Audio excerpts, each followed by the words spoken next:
Sound of a dry wind blowing, followed by a single sharp rifle crack. You're out on a ridge, the sun beating down so hard you can see the heat rising off the rocks. Skull Valley, Arizona. It's a place that bakes the sense right out of a man, and that's where Caleb Hart was, minding a line of fence posts that hadn't mattered in 5 years. He was just a man. A ghost, really. Ever since he buried his wife, Sarah, he was just going through the motions. Wake up, check the fences, check the water, wait for the sun to go down. Repeat. But that morning was different. He saw something down in the wash, a plume of dust. At first he figured it was just a stray calf, but the dust cloud was moving too steady, too deliberate. He squinted, his hand shielding his eyes from the glare. It was a horse, and a man on its back. But that's not what made his blood run cold. It was what was behind the horse, dragged by a rope tied to the saddle horn. It was a woman. Her face was in the dirt, her body bouncing over every rock and rut like a sack of grain. Blood matted her hair, skin scraped raw. The man on the horse didn't even look back. Not once. Now you have to understand something about Caleb. He wasn't a hero. He wasn't looking for trouble. The part of him that cared about the world's troubles was buried 6 feet under, right next to Sarah. He was a man who had learned the hard way that trying to fix things only gets people you love killed. So he should have turned his horse around. He should have ridden back to his empty cabin and pretended he saw nothing. That was the smart thing to do, the safe thing. But some things, you just can't unsee. Some things demand a reckoning. He saw the girl's head lift for a second, a choked gasp of air, before her face slammed back into the gravel. And in that instant, something inside Caleb Hart that had been dead for 5 years snapped awake. He slid his Winchester rifle from its scabbard. The metal was cool against his worn hands. He wasn't thinking. He wasn't planning. There was just a cold, clear certainty. This was wrong, and it was going to stop. Right now. He lifted the rifle to his shoulder, found the man in his sights, and took one slow, steady breath. The shot echoed across the valley. The man on the horse didn't even make a sound. He just folded, slumped sideways, and fell out of the saddle like a scarecrow stuffed with straw. The horse, spooked, bolted a few feet and then stopped, trembling. The rope went slack, and the girl, she just lay there, a crumpled heap in the dust. Caleb slid off his own horse, his boots hitting the hard-packed earth with a thud. He ran. He ran faster than he had in years, his heart hammering against his ribs, the Arizona sun burning his neck. He reached her side and knelt down, his hands hovering, not sure what to touch, what was broken. Her face was a mess, swollen, cut, caked in a mixture of blood and dirt. But as he gently brushed the hair from her face, her one good eye fluttered open. It focused on him, and he expected to see fear. He expected to see terror. But that's not what he saw. He saw relief. Her lips, cracked and bleeding, moved. A whisper so quiet he had to lean in to hear it, a voice like gravel and rust. "You took your time," she breathed. And just like that, Caleb Hart's quiet, empty life was over. He didn't know her name. He didn't know her story. But he knew one thing for damn sure. Whatever hell she was in, he had just stepped into it right alongside her. He carried her back to his cabin. She was lighter than a bale of hay, all sharp angles and quiet pain. He laid her down on his cot, the only soft place in the whole dusty shack. He cleaned the wounds on her face with a damp cloth, his hands surprisingly gentle for a man used to wrestling with barbed wire and stubborn mules. She watched him the whole time with that one good eye, an unnerving, steady gaze. She wasn't acting like a victim. She was acting like a soldier after a lost battle. Beaten, but not broken. "He was my uncle's man," she finally said, her voice a little stronger now. "Name was Jed. Not that it matters anymore." Caleb didn't say anything. He just kept cleaning a long scrape along her arm. "My uncle, he ain't a good man," she continued. "He was sending me south, to be sold." The words hung in the air, uglier than any wound he'd ever seen. Sold. Like cattle. Caleb's jaw tightened. He knew the type. Men who saw people as property, Men who believed the world belonged to whoever was strong enough to take it. "You're safe here," he said, the words feeling clumsy in his mouth. She almost smiled, but it turned into a wince of pain. "Safe? Mister, you just shot a deputy." Caleb froze. The wet cloth in his hand dripped onto the floorboards. "What did you say?" She shifted, pushing herself up slightly on her elbows. "Jedediah Stone. He wasn't just some hired gun. He was a deputy, sworn in by the county sheriff himself." Suddenly the air in the cabin felt thin.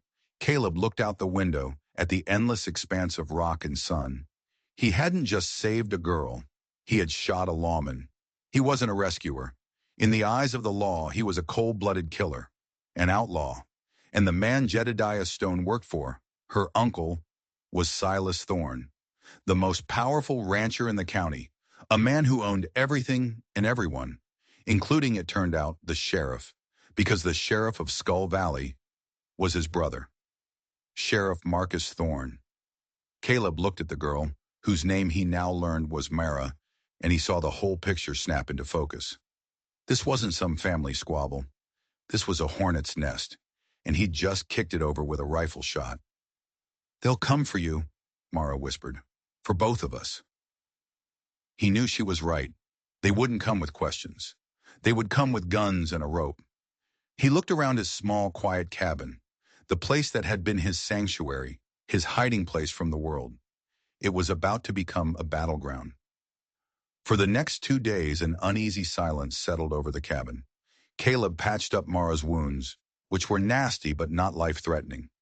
She, in turn, moved with a quiet resilience that amazed him. She limped, she winced, but she never once complained. She swept the floor, mended a tear in his shirt, and cared for his horse like she'd been doing it her whole life. They didn't talk about what was coming. They didn't need to. It was there in the way Caleb kept his rifle clean and close. It was there in the way Mara's eyes constantly scanned the horizon from the cabin window. Caleb learned more about her in those 2 days of silence than he'd learned about most people in a lifetime. He learned she was a fighter. He learned she was smarter than she let on. And he learned she was hiding something. It happened on the third morning. He was outside splitting wood, the rhythmic thump of the axe the only sound for miles. Mara came out onto the porch, holding a tin cup of coffee. "He wasn't just taking me to be sold," she said, her voice low. Caleb stopped, resting the axe head on the chopping block. He looked at her. Her bruises were starting to fade, turning a sickly yellow-green, but the fire in her eyes was brighter than ever. "Silas wasn't afraid of me running," she said. "He was afraid of what I took with me when I ran." She reached into the folds of her tattered dress and pulled out a small, leather-bound book. A ledger. It was worn and stained, but the entries inside were neat and precise. "My father was his bookkeeper," Mara explained. "For years. He saw everything Silas did. The land he stole, the men he paid off, the deals he made in the dark. My father wrote it all down. Every last crime. He was going to take it to the territorial judge."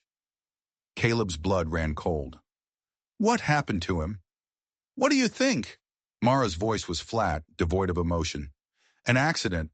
A spooked horse. That's what they called it. After the funeral, Silas came for the books. I told him my father burned them. I lied." She held up the ledger. "This is it. This is why he wants me dead. It's not about me. It's about this. This book can ruin him. It can ruin the whole Thorne family, including the good sheriff." Caleb stared at the book in her hand. It felt like he was staring at a lit stick of dynamite. This changed everything. They weren't just fugitives. They were guardians of a truth that could tear the county apart. Suddenly he understood. The brutal public display of dragging her through the wash. It wasn't just cruelty, it was a message. A message to anyone who might think of defying Silas Thorne. This is what happens to rebels. This is what happens to truth-tellers. And now Caleb was one of them. "We have to get this to someone," he said, his voice raspy. "The U.S. Marshals, the territorial governor."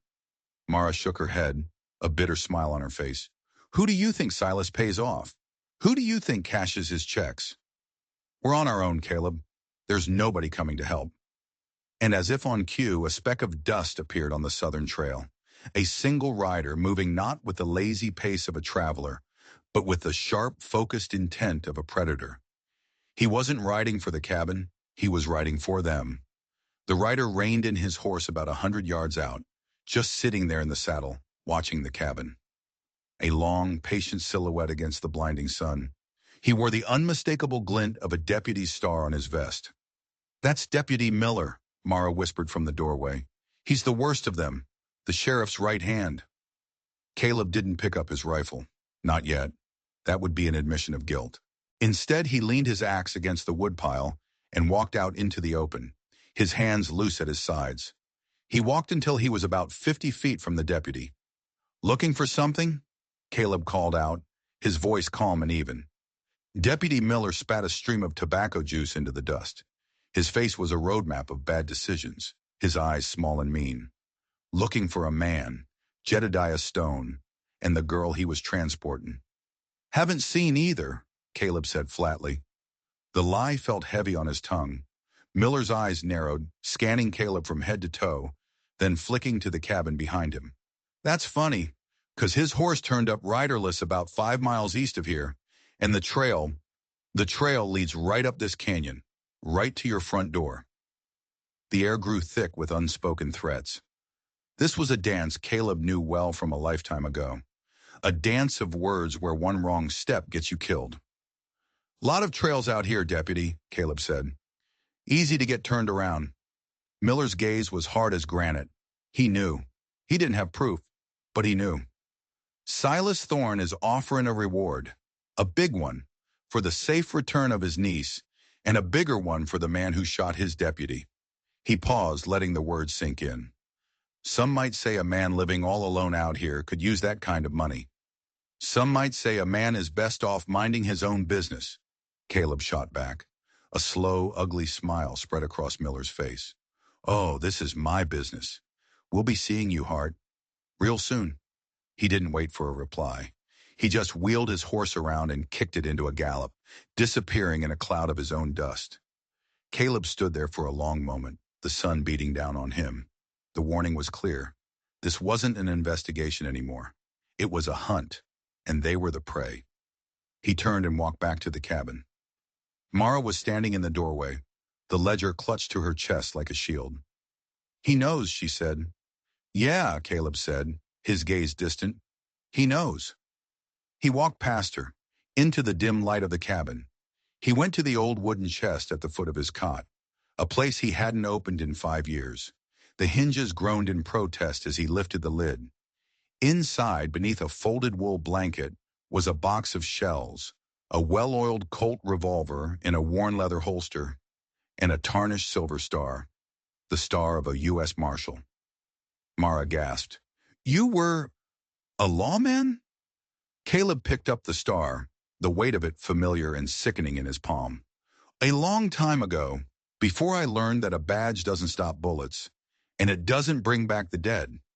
He told her then, about Sarah, about the bank robbery in dusty El Paso, about how he'd waded in, guns blazing, a hero saving the day, and how a stray bullet from his own gun had ricocheted off the iron stove, striking his wife who had just been coming to bring him lunch.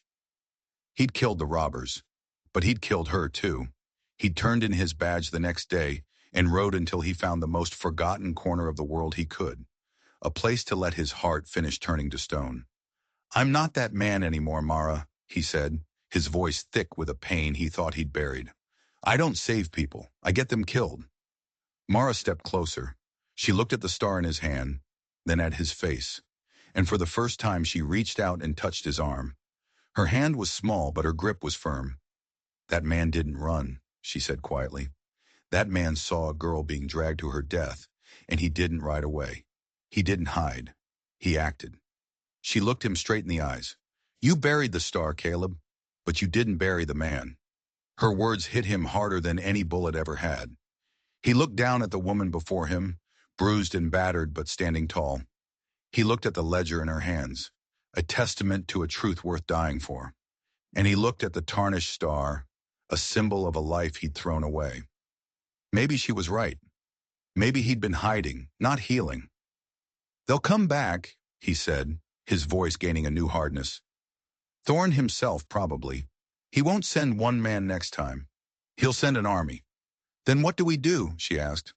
Caleb closed his hand around the old star, the sharp points digging into his palm. He felt a flicker of the man he used to be, the man who stood for something.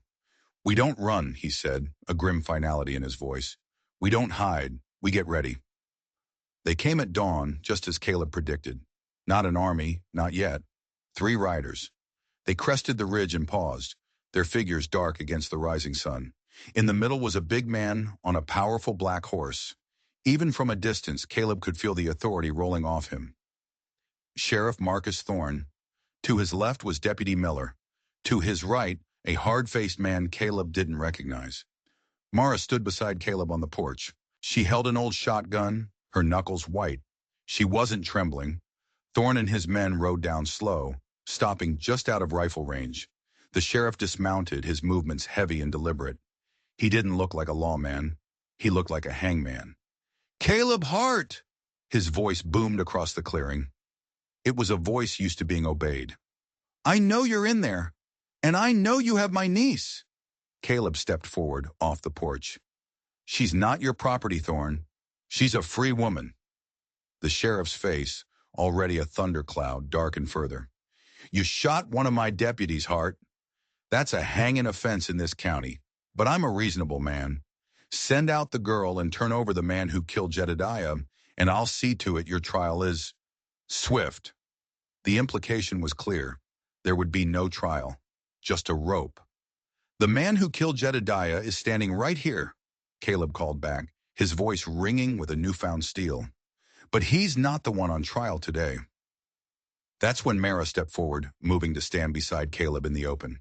She held the ledger up high, so the morning sun glinted off the worn leather. "Looking for this, Uncle Marcus?" she shouted, her voice clearer and stronger than Caleb had ever heard it. The sheriff's eyes locked onto the book, and for a split second, a flicker of pure, unadulterated panic crossed his face. He quickly masked it with rage. "That's a stolen family heirloom," he bellowed. "Hart, you've filled her head with lies. You're a kidnapper and a murderer." "And you're a thief and a conspirator," Mara shot back. "It's all in here. Every dirty deal, every acre you and Silas stole, every man you paid to look the other way." Sheriff Thorne's face turned purple. The pretense was over. This wasn't about law and order. It was about silence. He pointed a thick finger at Caleb. "This is your last chance, Hart. Send her out, or we're coming in, and we will burn that cabin to the ground with you both inside it." Caleb didn't flinch. He just looked at the 3 men, then at Mara standing beside him, and a cold, grim peace settled over him. He'd spent 5 years running from a fight that was already over.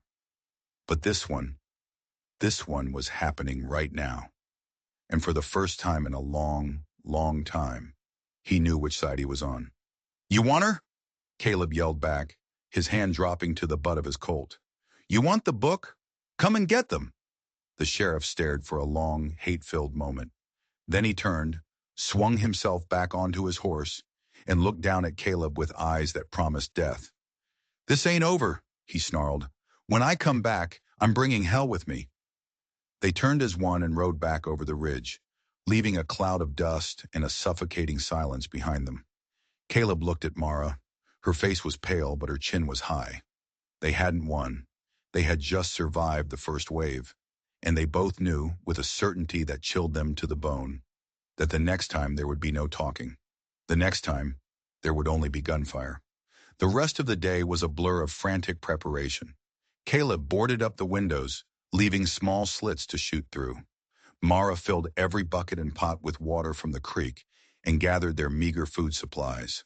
They loaded every weapon Caleb owned, the Winchester, the Colt, and an old heavy shotgun that hadn't been fired in years. The silence was the worst part, the waiting. Every gust of wind sounded like hoofbeats. Every shadow seemed to hold a hidden rifleman. As night fell, a deep, moonless dark settled over the valley. They sat in the cabin, the only light coming from a single, low-burning lantern. "Caleb?" Mara's voice was small in the darkness. "I'm scared." "Me too," he admitted, checking the action on his rifle for the 10th time. It was the truest thing he'd said all day. He wasn't afraid of dying. He'd made his peace with that long ago. He was afraid of failing, of getting her killed, just like he'd gotten Sarah killed. My father, she said, her voice trembling slightly. He used to say that courage wasn't about not being scared. It was about being scared and saddling up anyway. Caleb looked at her, at the determined set of her jaw in the flickering lamplight. She was just a girl, thrown into a war she never asked for, but she was saddled up. He reached out and put his hand over hers. Your father was a smart man. They didn't have to wait long. Just before dawn, in that gray, misty hour when the world is still asleep, they heard it. Not hoofbeats, a wagon, the slow, rhythmic creak of wheels. Caleb peered through a slit in the boarded-up window. A single large wagon was being rolled down the trail towards the cabin. It was piled high with what looked like hay and old lumber, but there was no driver. It was being pushed from behind by a group of men, staying low, using it as a moving shield. There were at least 10 of them. They're using it for cover, Caleb hissed. They'll get right up to the cabin and then rush us. What do we do? Mara asked, her shotgun gripped tight. Caleb's mind raced, his old martial instincts kicking in. They couldn't let them get close. They had to stop the wagon. He scanned the dark cabin, his eyes landing on the lantern. An idea, desperate and dangerous, sparked in his mind. The lantern, he said. Give it to me. And that bottle of whiskey on the shelf. He worked quickly, tearing a strip from a ragged dishcloth and stuffing it into the neck of the whiskey bottle. He soaked the rag with oil from the lantern. A makeshift firebomb. It was a 1 in a million shot. The wagon was getting closer, 70 yards, 60. The creaking of the wheels was a funeral dirge. When I throw this, Caleb said, his voice low and intense, I need you to give them everything you've got with that shotgun. Don't aim, just scare them. Keep their heads down. She just nodded, her eyes wide but steady. 50 yards. He could hear their grunts of effort as they pushed the heavy wagon. He lit the rag. The flames sputtered to life. Now! He yelled. He kicked open the cabin door and hurled the flaming bottle with all his might. It soared through the pre-dawn gloom, a tiny orange arc against the gray sky. At the same instant, Mara opened up with the shotgun. The boom was deafening in the small clearing, the buckshot ripping through the air. The bottle smashed against the side of the wagon. For a heart-stopping second, nothing happened. Then the whole world erupted in fire. The whiskey-soaked hay went up with a furious whoosh. Flames engulfed the wagon, climbing 20 feet into the air, turning night into a hellish, flickering day. Men screamed, their shadows dancing grotesquely in the firelight as they scrambled away from the inferno. And in that moment of chaos, lit by the blaze, Caleb saw him. Sheriff Thorne, his face a mask of rage, yelling orders, trying to rally his men. Caleb raised his Winchester, the sheriff perfectly framed in his sights. He had the shot, a clear shot. He could end it, right here, right now. His finger tightened on the trigger. But then he remembered. He remembered the feel of the trigger pull in El Paso. He remembered Sarah's face. He remembered that killing a man, even a bad one, doesn't fix anything. It just creates more ghosts. He lowered the rifle. Instead, he fired into the dirt at the sheriff's feet. Then again. And again. He wasn't trying to kill. He was trying to prove a point. We are not afraid. We will not be broken. The message was received. The hired guns, their cover gone, their nerve broken by the fire and the unexpected resistance, began to fall back. They scrambled for their horses, a disorganized retreat. Thorne screamed at them, but it was no use. The fight was over before it had even truly begun. He stood there for a moment, bathed in the light of the burning wagon, his face a portrait of pure hatred. Then he too turned and vanished into the darkness. Silence fell, broken only by the crackle of the flames. Caleb and Mara stood in the doorway of their bullet-scarred cabin, watching the fire burn itself out.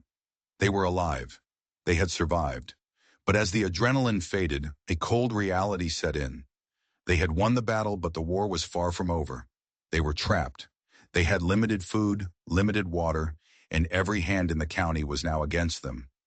Their victory had only bought them a little more time, and time was running out. They'll be back, Mara said, her voice barely a whisper.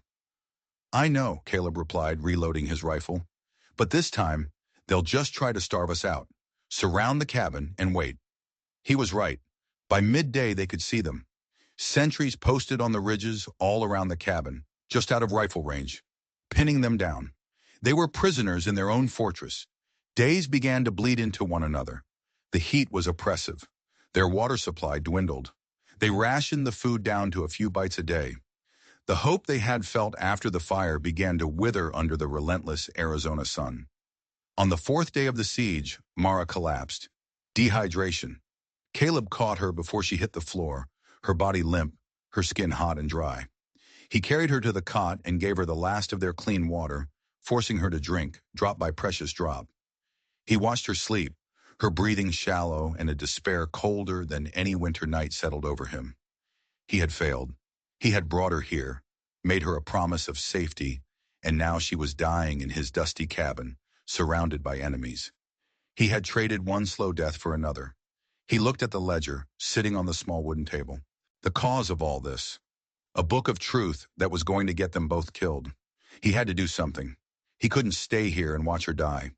He made a decision. A desperate, foolhardy plan. He was going to make a run for it. Under the cover of darkness, he would try to slip through Thorne's lines and get to the town of Skull Valley. There was an old man there, Jedediah, who ran the general store. He was a crotchety old soul, but he was one of the few people who wasn't in Thorne's pocket. He'd known Caleb's father. Maybe, just maybe he would help. It was a suicide mission, but it was better than sitting here, waiting to die of thirst. That night, when the moon was hidden behind the clouds, he gently shook Mara awake. Her eyes fluttered open. I'm going for help, he whispered.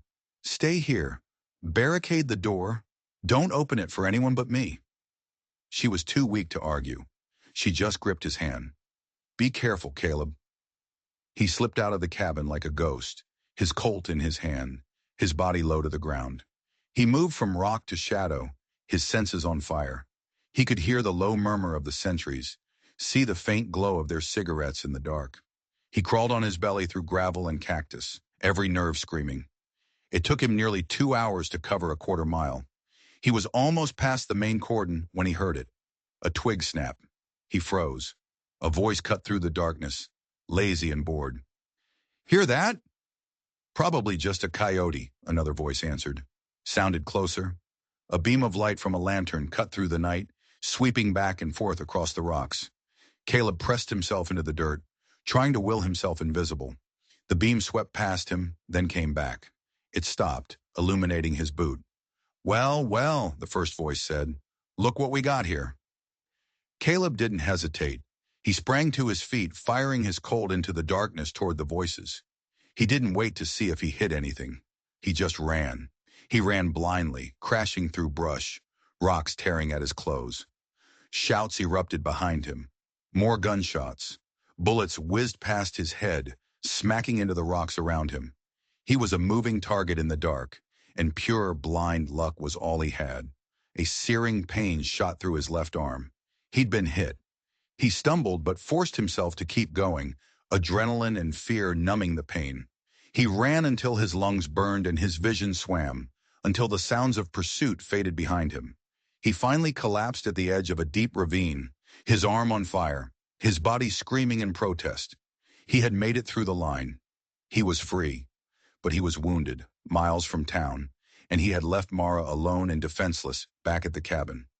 As he lay there, gasping for breath, he heard something that made his blood freeze. It wasn't the sound of Thorne's men. It was the sound of a wagon and laughter, coming from the direction of the cabin.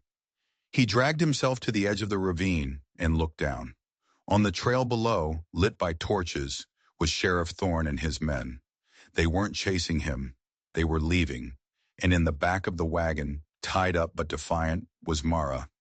They had her. The whole chase was a diversion. They had drawn him out, then simply walked into the cabin and taken her. And sitting beside her in the wagon, a smug look on his face, was a man Caleb had never seen before. A man in a fine suit who looked completely out of place in the rugged Arizona night. It was Silas Thorne, her uncle.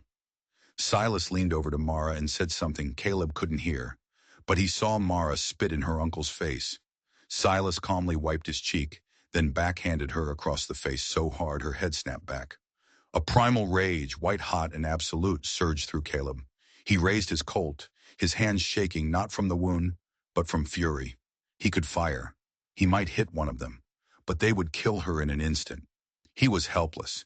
He could only watch as the wagon rumbled down the trail, carrying Mara away, taking her back to the hell she had fought so desperately to escape.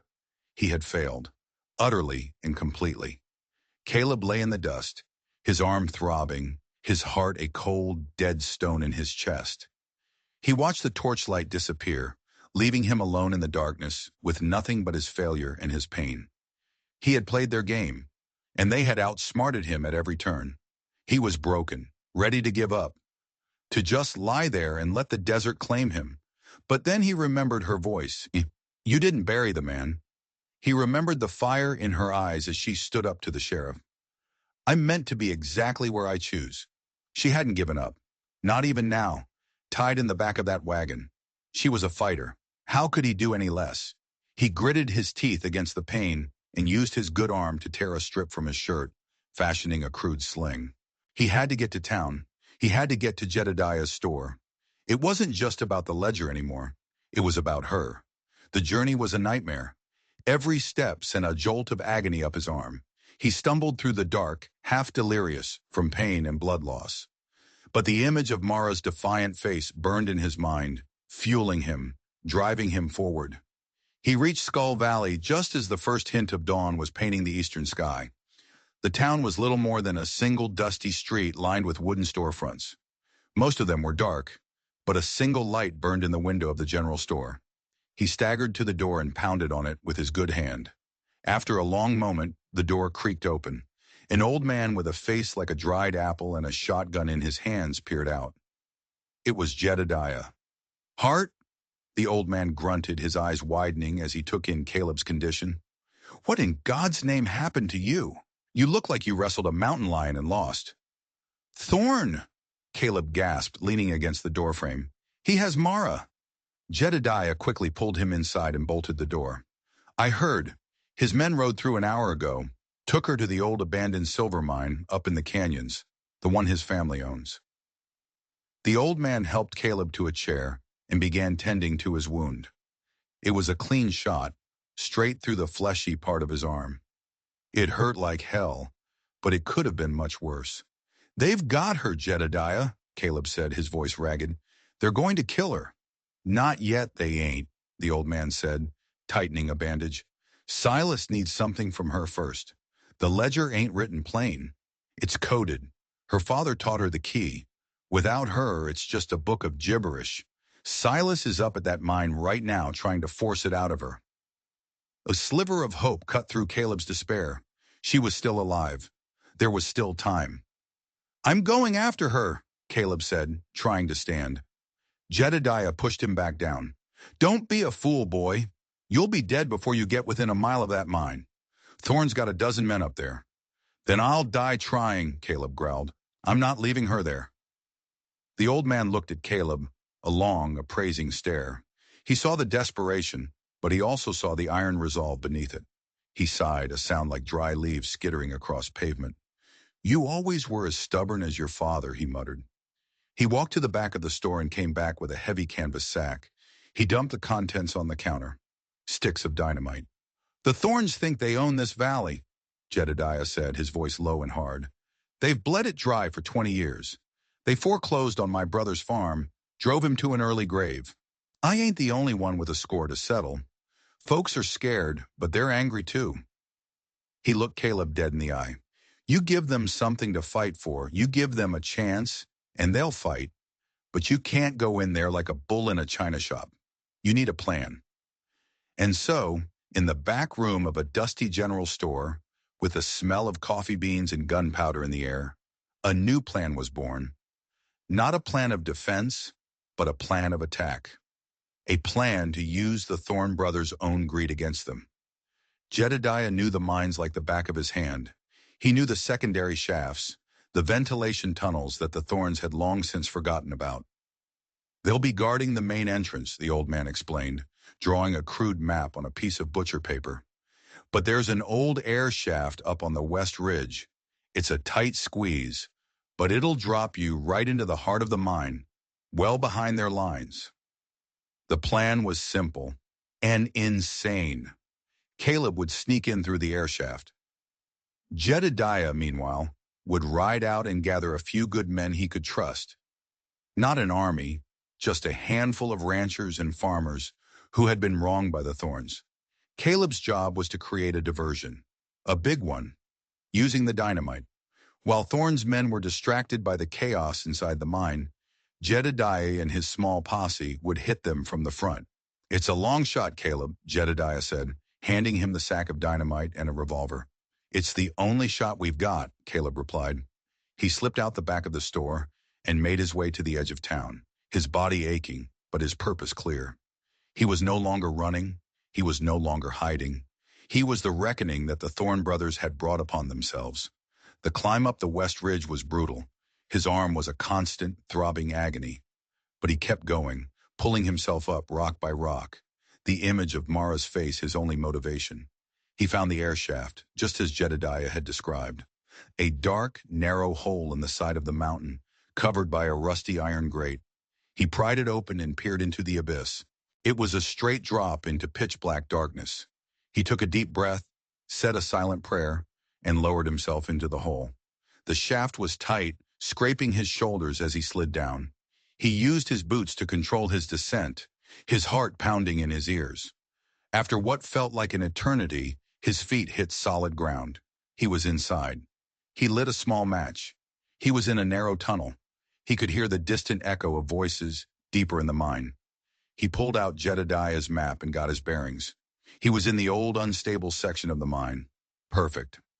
He moved silently through the tunnels, a ghost in the mountain.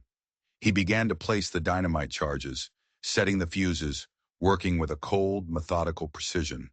He placed them on key support beams deep in the abandoned shafts. He wasn't trying to kill anyone. He was trying to bring the mountain down. Finally, he crept close enough to see them.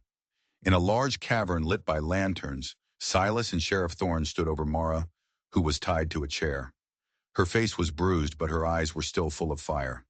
"This is your last chance, girl," Silas snarled, holding the ledger.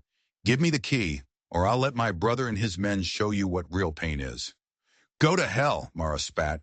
Silas raised his hand to strike her again. And that's when Caleb lit the first fuse. He didn't wait to watch. He lit another, and another, then turned and ran back the way he came. A chain reaction of hissing fuses chasing him through the darkness.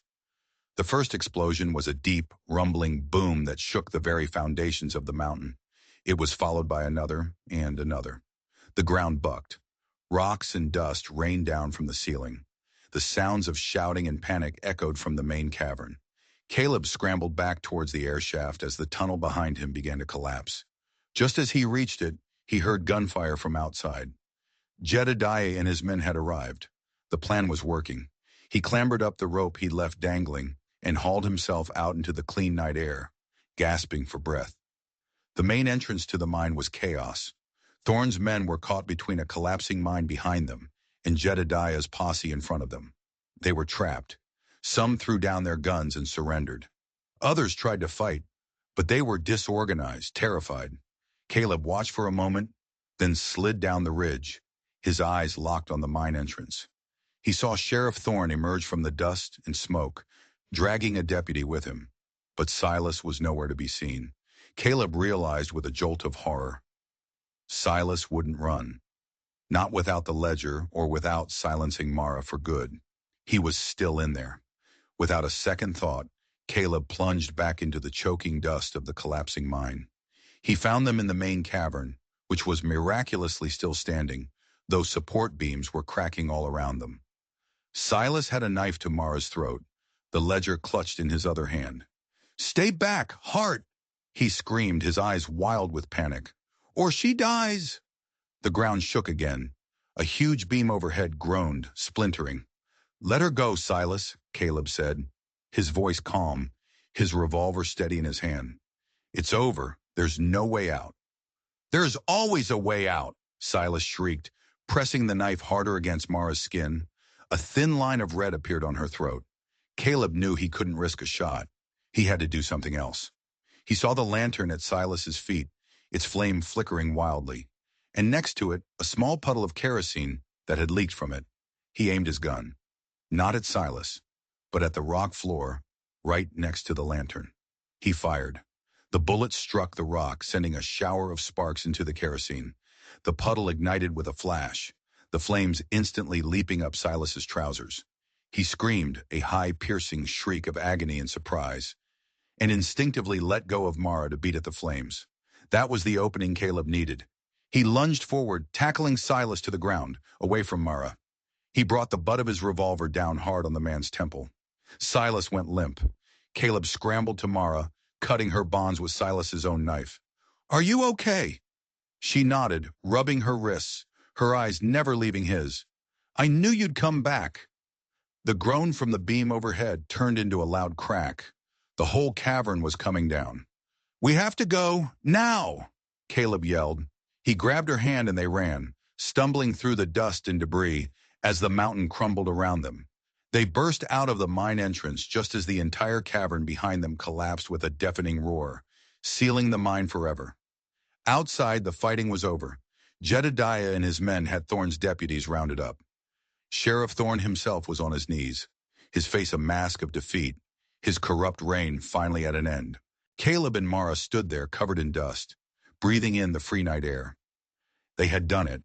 They had faced down an army, brought down a mountain, and exposed a rot that had poisoned the valley for years.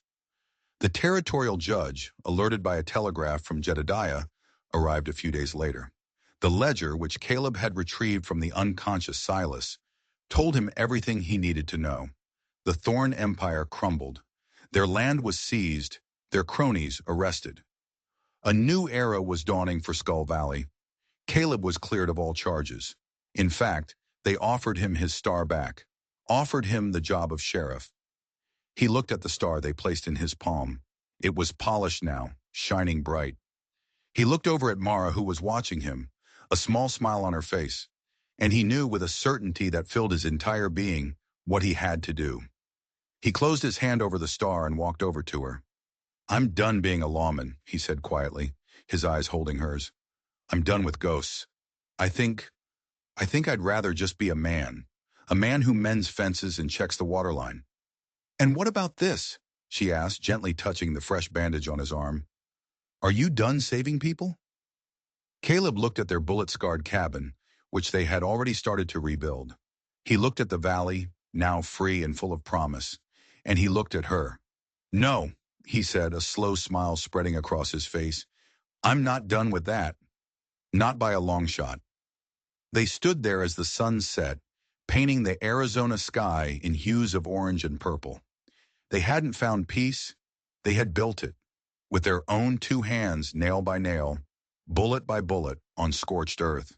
And they both knew this was just the beginning. This story is about standing up when the world wants you to lie down. It's about the fact that even in the loneliest, most desolate places, hope can take root. And it's about the quiet heroes who don't wear stars, but who show up when it counts. Have you ever felt like you were up against impossible odds? Have you ever had to fight for something you believed in, even when you were scared? Let me know your story in the comments below. I promise I read every single one. And if this story of grit and redemption moved you, do me a favor and hit that like button. It tells the YouTube algorithm that stories like this matter. Finally, if you believe that one person can make a difference and that second chances are real, then make sure you subscribe to this channel and ring that notification bell. Because we have so many more stories to tell, and trust me, you won't want to miss what's coming next.